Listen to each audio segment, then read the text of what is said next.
And don't look at the camera. I didn't get into design. I was always in design. Yeah. I it just came naturally. It's just what I was interested in. Before you even know what it was as a profession? Yeah. Mm-hmm. I mean, before I ever even knew that people were architects and designers, I drew houses. I sat with books that we bought at Kmart that had house plans, and I found it fascinating. And I would just sit and draw. And that's what I did. Mm-hmm. And so, what would you say your primary or signature style is, or what related styles do you work in? I have probably the most interest in things that are cleaner and more modern. Mm-hmm. But I don't think that there's one particular style that's better than the other. I think good design is good design, and I think that there's bad executions of traditional design, and there's bad executions of quote unquote modern design. So I don't think it matters. Like honestly, even though I say I like the stuff that's more modern, I mean, honestly, I think I probably have more fun doing the stuff that's more traditional, because you get to let your hair down a little bit more, and it's not so controlled, and it gets to be a little more fabulous. Right. So. I noticed that you kind of eschew brands or trends, and that you.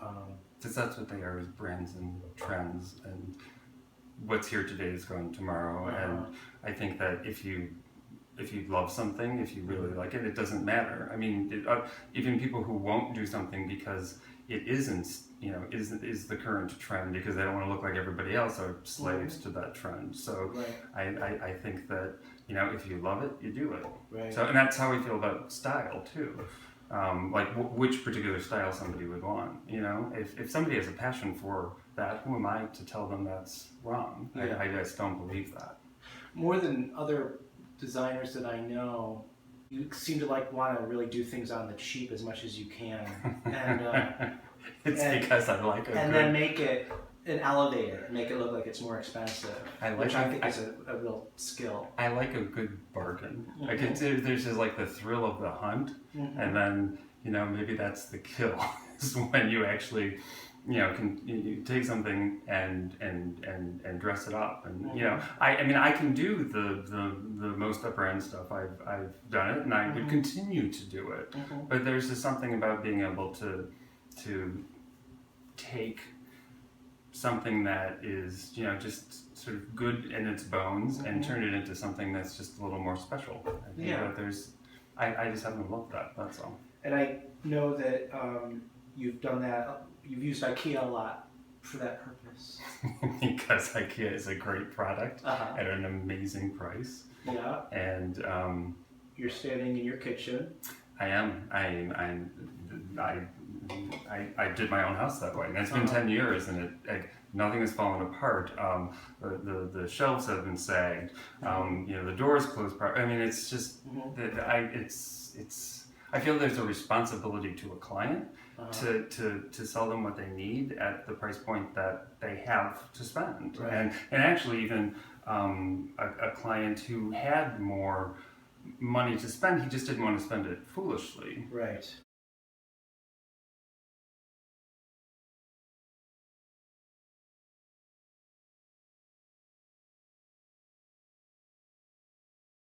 Like why I like to do residential more than commercial is because people have this vested interest in it. It's their home, and when Armand, my friend Armand, who's the therapist, said, think about it. You get to make people's dreams come true, and I know that sounds kind of grandiose, but in ways I do get to do that. I mean, people, aside from the headache of all the construction, I mean, people inhabit things that I've helped. I'm a part of their lives, and you get to know clients really well. I end up being friends with them afterwards because it's just such a personal thing you're doing with them. You get to know them really, really well, and hopefully they trust you enough that they let their guard down enough that you actually do get to know them.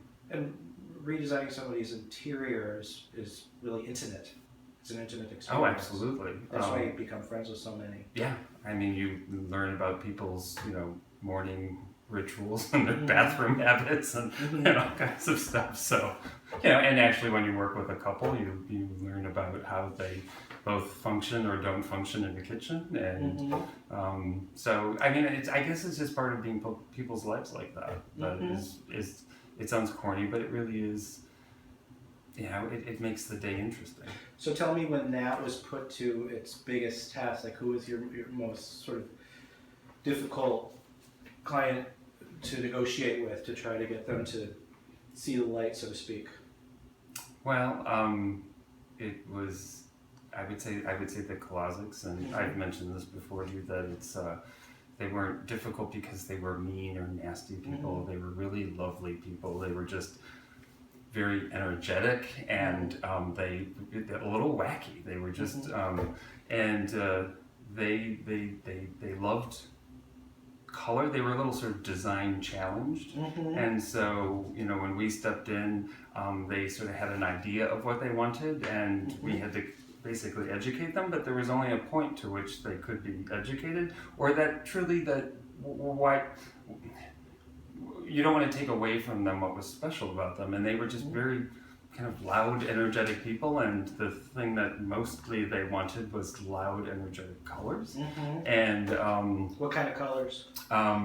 Oranges and yellows and blues and purples and pinks, all and simultaneously, but not in the same room at least, but from room to room to room, and it was it I definitely saw it as a challenge, and it's actually one that they made fun, and I used colors that I never would have used, and actually we ended up using a color that was the mediating color for the doors and the door trim to help bridge from one room to the next, because this is painted woodwork instead of just doing the sort of traditional white, and ended up being a color I loved so much that I bought a gallon on the way home, and I painted several walls in my house with it because I just thought it was so amazing, and I would never probably have looked at that color otherwise. What's the name of it? Wrought iron, I believe it is. It's sort of a blue, a brown, gray. It's hard to describe. It is completely a neutral, but it has like undertones of red to it, and it's just really a beautiful color. And I've used it elsewhere actually. It's Benjamin Moore. Benjamin Moore. Would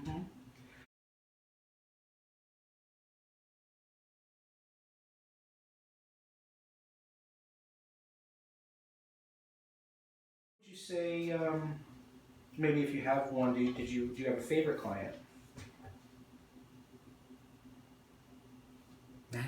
No, that's a difficult one. What about? I mean, we have clients where I think that it was like the most successful relationship relative to getting a project that, that they loved, that we loved, where everybody was at the end. It actually, the guy that I did used the IKEA cabinets for, where he didn't have a unlimited budget, but his budget wasn't small. But at the end, I was actually at a cocktail party at his house, and he said, he just couldn't believe we got to the end of the process, and the contractor and the decorator, everybody was still talking to everybody. And that he was still talking to everybody, and that everybody liked each other. And I mean, it's really true. And it was actually the second project that he had done with Pete. And so. Actually, it was my first project I had done with Pete.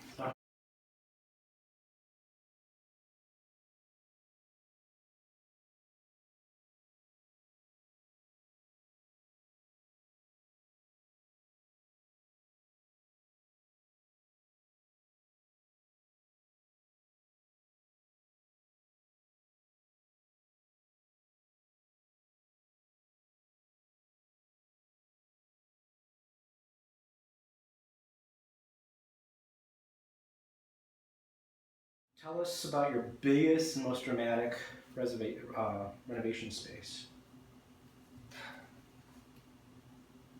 Well, I mean, honestly, I think that, again, the things that I can speak to relative to my working, with leader builders is, again, this Mike Christ, the one where we did the IKEA cabinet, because that we we really tore out everything. The only thing we left was like one bathroom, and that's almost like a token to, you know, he had just bought the apartment and he wanted to at least save something. So, you know, and even that, then we ended up dressing up and giving him a new shower and things like that. So, and that was okay. So that was the biggest like gut kind of. Yeah, I think that I've been involved when. Well, actually, no. Even the closets actually was because we gutted the first floor of a single family home and then added an entire second floor, which massive. Yeah, which was massive. So we also was involved elevations and you know organizing elevations and even you know again there are these people who we were.